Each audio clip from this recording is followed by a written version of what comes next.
Hi everyone, welcome back to Meet the Pro series. I am Pat. Hi, I'm Lane. Today we will talk about 10 frequently asked questions by the bride and groom. I believe in your mind when you start to plan the wedding, there's a lot of questions. So we hope we can help you in this series. Okay, the first question, let us see what's that. What should I ask at the first consultancy or meeting with a wedding planner? Firstly, you can share with the wedding planner you interview for your wedding vision. So she can share with you what have she done before and then how she can achieve the wedding vision in your mind. You also can tell her more about your expectation so she will more understand you and you both can have a chemistry. Secondly, you can check also the experience, what years of experience they have and also what type of projects they have done before. You can review their portfolio of projects and ask them to show to you during the interview. You also can ask them how many team members they have and then they can help in the wedding's coordination. So you can have more confidence if anyone in the team will back up you and maybe not work in a solo mode. So the second frequently asked question, let's see what is that. So what's the earliest time to start planning your wedding? It's always good to plan your wedding as early as possible. If you've got 12 months times ahead, that is ideal. This is because it will relieve you from the last minute stress. Third question. How to save the wedding budget? We will advise you firstly discuss with your another half or with your family first. Try to think of what are the wedding concepts you want to deliver. On our side, we will help you to allocate the budgets based on all the vendor category and break into a very small details. So from that side, you can actually have a rough ideas on how to prioritize by yourself. So next questions, let's see what it is. How soon should the couples start booking their wedding vendors? It is time for you to book the vendors as soon as possible also. After you have already looked through their profiles, then you may now proceed with the booking. Let's say within the first month, it is also good that to book their service. Okay, number 5 question, let us see. How to choose a suitable venue for my wedding? So to choose a suitable venue, first questions you need to ask, what are the capacity of your guests? So we will advise you to draft the guest list out to count the number of the guests that you're going to invite. Every venue will also have a minimum capacity to confirm and also the maximum capacity to fit all the guests. So with a capacity, then you can actually shortlist the venue that you're going to choose.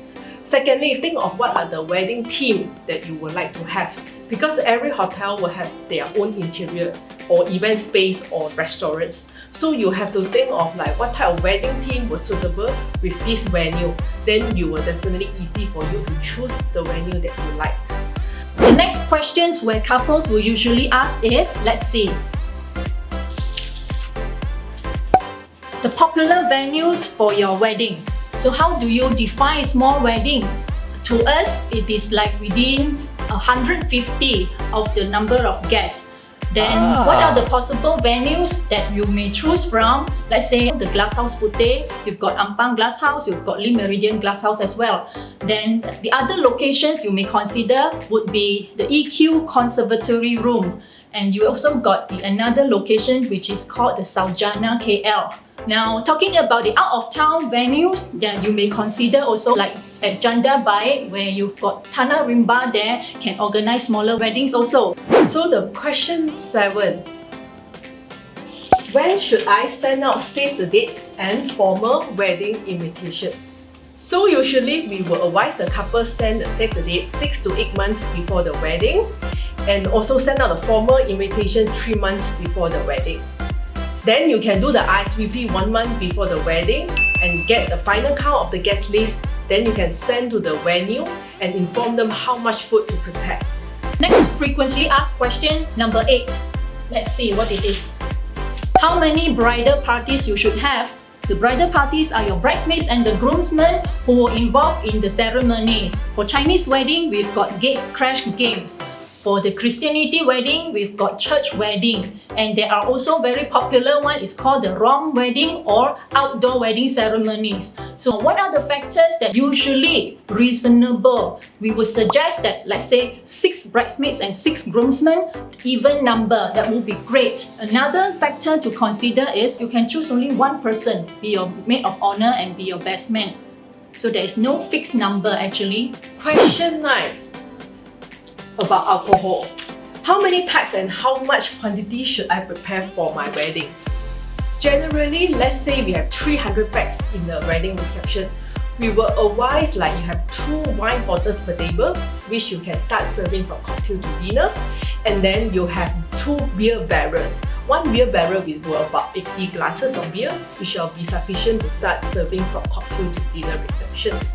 If you have more beer drinker, then you can consider to talk to the venue to stand by 1 more beer barrel. And for the hard liquor, it's about 3 tables per bottle, so it's about 10 to 15 bottles. But don't forget, if you have after party, then you should prepare more hard liquor for your guests. Now the last 10 frequently asked question is, let's take a look at it. What parts of the wedding planning process as the bride and groom solely responsible for if hired a wedding planner? As wedding planners, we cover as high as or as much as 90% of your total wedding planning requirements. What are the remaining things that for couples need to do? So the remaining things that couples actually need to do is on decision making, very important. Like we have already providing you many information, and then we also providing you with advices, some guidelines, and then share our experience with you. With all these analysis, couples may now make their decisions as to which options or which vendors, which services to proceed with. So this part, wedding planners can't be the one that help deciding for you. Next thing where the couples need to make their own decision would be on the guest sitting arrangement or guest sitting assignments. So you know your guests best, so you need to put them where to sit. Wedding planners can provide you with floor plans, like making changes to floor plans, but we can't be deciding for you like which friends sit with who. So this part, you have to do it on your own. And the other things that the couples need to do would be on the preparation of your personal vows and also your thank you speech. So this part is very personal. Due to the personal reason, it would be best that couples spend time to sit down and write their own personal speech, because it will be very touching, very related and personal to you. Then the guests can actually feel you. Now, the last part where couples need to do would be on payments. So payments is very important. Wedding planners cannot help you to make payments. So we can only provide you with the total amount and how much has already been paid and what are the balance payments need to pay to settle all of your vendors' remaining payments. So couples will then have to prepare the remaining payments, and then you may pass the checks to your wedding planners, and wedding planners may then disburse the checks to the respective vendors. That's all for today. Thank you for watching our video. Don't forget to subscribe our YouTube channel, turn on the bell, and share out the video. See you!